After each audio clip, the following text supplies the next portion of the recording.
ఛాయా ఛాయా ఛాయా ఛాయా ఛాయా ఎండా Potter sir సుఖమాగల చొక్క పగల్లా అయితే ఉద్యోగం పోద్ది. అదెల్లో సుఖమాగల నాకు తెలుసు, నా ఉద్యోగాన్ని ట్రై చేస్తున్నావు నువ్వు. ఎంత సారో వేరే. Hello Menon, can get up change Telugu. అబ్బా ఇది ఎంత 4 మొబైల్ టీ స్టాల్ ఉండో. రేపటి నుంచి మీరు టీకి అంగే వెళ్ళడం. నీ ఇంప్రూవ్మెంట్ కి ఏమిటి కారణం? ఎల్లాం సరిపోడే కారణ్యం. చెప్పనే ఇంటి పేరు గలవాడు హెల్ప్ చేస్తుంటాడా? సాయో సాయో సాయో. ఈ ప్లాట్ఫామ్ మీద పోర్టర్ దగ్గర నుంచి మీనన్ దాకా అందరూ మంచి వాళ్ళేరా, ఒక్క మాస్టర్ తప్ప. ఆయన ఏమిట్రా మరీ అంత కర్కోటకుడు? ఒక మంచి లేదు, ఒక మంచి మాట లేదు, ఉట్టి రాతి మనిషి. ఈ లేట్ గా వచ్చి వెళ్లే రైలుతో విసిగిపోయి అలా అయిపోయాడ్రా. అర్థం చేసుకున్నారు కదా. ఏమయ్యా, మీ మొండితనం ఏమిటి, మీ వాలకం ఏమిటి? అతను ఎవరో రైలుకు వస్తాడు అంటారు, నిజంగా వస్తాడా? వస్తాడు సార్, తప్పకుండా వస్తాడు సార్. వస్తాడో చస్తాడో నాకు అనవసరం. అసలు మిమ్మల్ని పోలీసులకు అప్పగించాలి. పోనీలే చదువుకున్నాడు అని దయదలు చూదిలేస్తున్నాను. అది మీరు తక్షణం ఇక్కడి నుంచి ఖాళీ చేసి వెళ్ళిపోవాలి. మళ్ళీ నాకంటే కనిపించారు మర్యాద దక్కదు. పుష్ప, ఏమిటి హడావిడి పెళ్లి చూపులో? నీకు తెలియందే ఉంది, నా పెళ్లి ఒకటేగా మా అమ్మకు సమస్య. పెళ్లి కొడుకు ఏం చదువుకున్నాడు, ఏం చేస్తున్నాడు, ఎంత సంపాదిస్తున్నాడు, ఆస్తిపాస్తులేమిటి, కరాటే వచ్చా, వస్తే ఏ బెల్ట్, అవన్నీ నాకు తెలీదు. అయ్యో తెలీదా? ఇదేమైనా 3 గంటల సినిమా అనుకున్నావు చూసుకోవడానికి? జీవితాంతం కాపురం చేయాల్సిన మొగుడు. నాదేముంది, మా అమ్మ ఏం చెప్తే చేస్తాను. అమ్మ చెప్పిందట బుద్ధి లేదు, పైగా చదువుకున్నావెందుకు? అయినా అమ్మ ఎవరిని చెప్తే వాడిని చేసేసుకుంటావా? ఊరి చివరి తాడి చెట్టును కట్టుకుంటే కట్టుకుంటావా? నీలాంటి వాళ్ళు ఉండబట్టే ఆడవాళ్ళంటే లోకు అయిపోయింది. రండి.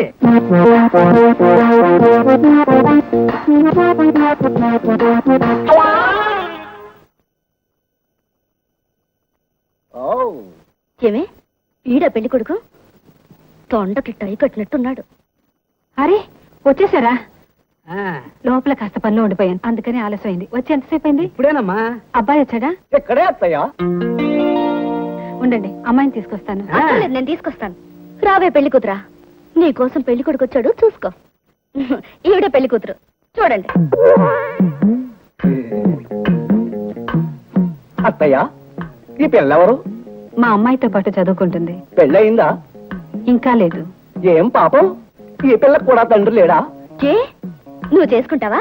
ఎవరైనా నాకు అభ్యంతరం లేదు, ఇద్దరూ అందంగానే ఉన్నారు. మా నాన్న అడిగిన కట్నం ఎవరిస్తే వాళ్ళనే చేసుకుంటారు. ఆహా, నీ కట్నం కూడా కావాలా? ఎందుకొద్దు, మామూలుగా మా వాడి రేటు 25,000. కానీ ఆ పిల్లకి తండ్రి ఎవరో తెలియదుగా, దానికి 10,000. ఆ పిల్లని మా ఇంటికి రానిచ్చినందుకు 10,000, ఆ పిల్లని కోడగా చెప్పుకున్నందుకు 10,000, పిల్లల్ని కనేందుకు 10,000, మా చుట్టాలందరినీ పెళ్లికి ఒప్పించినందుకు మరో 10,000. ఓహో, ఇలా రేట్లు పెంచుకుంటూ పోతే ఆ పిల్ల లోపల తీరిపోతాయన్నమాట. పోవు, కానీ డబ్బిస్తారుగా, సర్దుకుపోతాం. ఆహా, నాకు తెలియకడుగుతాను పెళ్లి కొడుకు గారు, తమ ముఖాలు విందాన్ని ఎప్పుడైనా అద్దంలో చూసుకున్నారా? మా ఇంట్లో అద్దాలు. ఇప్పుడే గుడ్డు నుంచి వచ్చిన పిచ్చికి పిల్లలా ఉన్నావు. నీ మొహానికి పెళ్లి కూడాను. మొహం చూడు. అమ్మా రాణి, తప్పమ్మా, ఏమిటిదంతా? మీరు ఊరుకోండి. ఇలాంటి సన్నాసులు పిలిచి మర్యాద చేసి పుష్పను సంతలో జంతువులా చూపించాల్సిన కర్మ పట్టలేదు. వీడిని తీసుకెళ్లి గానుగద్ద మెడకి గంటలా కట్టాలి. శృతి మించిపోతున్నావు. ఎంతటితో ఆపాను, సంతోషించి మర్యాదగా బయట నడవండి. ఇది దరిద్ర కొట్టు సంబంధం అని తెలిసి కూడా వచ్చాను చూడు, మా చెప్పుతో మేము కొట్టుకోవాలి. ఎందుకు వచ్చేసమ్మా, నా చెప్పిస్తాను. నాలో ఆ పిల్ల చెప్తే వద్దు, పళ్ళు ఊడిపోతాయి. పెళ్లి కలిపి పిలిచి పిచ్చికి పిల్లలంటారా? మాకు రోజులు వస్తాయి. అమ్మా రాణి, ఇంటికి వచ్చిన వాళ్ళని ఇలా అవమానపరిచి పంపించడం బాగుందా? మన ఇంటికి వచ్చి మనల్ని అవమానపరచడం బాగుందంటే? నా పరిస్థితికి నేను పుష్పకు పెళ్లి చేయాలంటే ఇలాంటి అవమానాలు నేను భరించక తప్పదమ్మా. ఏం పరిస్థితులు అంటే మాటి మాటికి మిమ్మల్ని మీరు కించపరచుకోకండి. పుష్ప గుడ్డిది కుంటిది కాదు, లక్షణమైన అబ్బాయి వస్తాడు. దీని డబ్బు కోసం ఆశపడి చేసుకునేవాడు డబ్బు చేతికొచ్చాక మెడ పట్టుకుని మన ముందుకే గంటేస్తాడు. అప్పుడు ఏడవడానికి కూడా అర్హత ఉండదు. గుర్తుంచుకోండి. పదవే, కాలేజీకి టైం అయింది. ఓకే, తలుపులు చిన్నాడు బ్లాక్ అయ్యాట, వెళ్ళి బెలగొట్టు.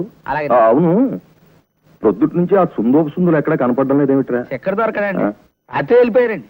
వెళ్ళిపోయారు, చెప్పా చేయకుండా వెళ్ళిపోయారేమిట్రా? పొద్దుమానం మీరు బామంటున్నారు కదండి, ఇంకా మీకు చెప్పటం నేను కానీ నాకు మాత్రం చెప్పి వెళ్ళారండి. మీరు అడిగితే చెప్పమన్నారండి. నన్ను వాళ్ళు ఏమైనా అపార్థం చేసుకున్నారేమోరా? ఆలేటి బాబు, మీరు అన్న మాటలో మన ప్లాట్ఫారం మీద బండినంటే మళ్ళీ ఈ లైన్ లోకి వచ్చి ఉండేది కాదు. అనే ముందు కాస్త ముందు వెనక ఆలోచించుకుని అనాలి కదండి. వాళ్ళు నా ఇంట్లో ఉన్నా నేను బాధపడను రా, కానీ రైల్వే స్టేషన్ లో మకాం పెడితే మాత్రం ఐ కాంట్ టాలరేట్. ఏమైనా కుర్రాళ్ళు మంచి ఆడరా పాపం. దానికి వెళ్ళలేదు ఈ ఇంట్లోనే ఉంటారు. ఇక్కడ ఓ మాస్టర్ గారు వచ్చేదాకానా? వస్తే ఆయన ఏం చేస్తారయ్యా? మీరు ఎప్పటికీ ఇక్కడే ఉంటారు. అమ్మో, ఈ విషయం మాస్టర్కి తెలిసిందంటే మమ్మల్ని చంపేస్తారు. స్టేషన్ లో ఆయన అధికారం చెల్లుతుంది.